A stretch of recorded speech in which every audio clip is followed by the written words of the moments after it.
जनतेसाठी कुणाशी भेटणारा आपला चॅनल सत्यमुख।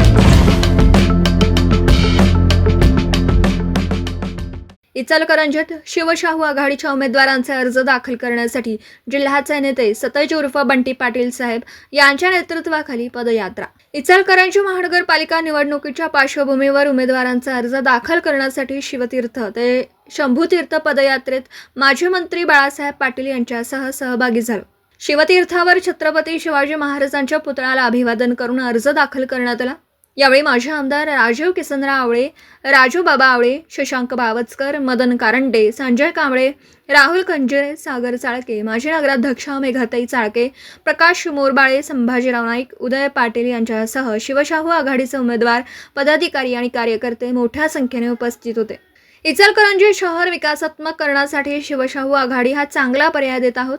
इचलकरंजी शहराचा पाणी प्रश्न, हातमाग क्षेत्रातील कामगार आणि व्यापारी यांचे प्रश्न, सामान्य कष्टकरी आणि झोपडपट्टीतील नागरिकांचे प्रश्न सोडविण्यासाठी शिवशाहू आघाडीची प्राथमिकता असेल। सत्यमुख पत्रकार राहुल भोळे, इचलकरंजी। जनतेसाठी कुणाशीही भेटणारा आपला सत्यमुख। लाईक करा, शेअर करा आणि बेल आयकॉन ऑन करा। मित्रांनो, विसरू नका।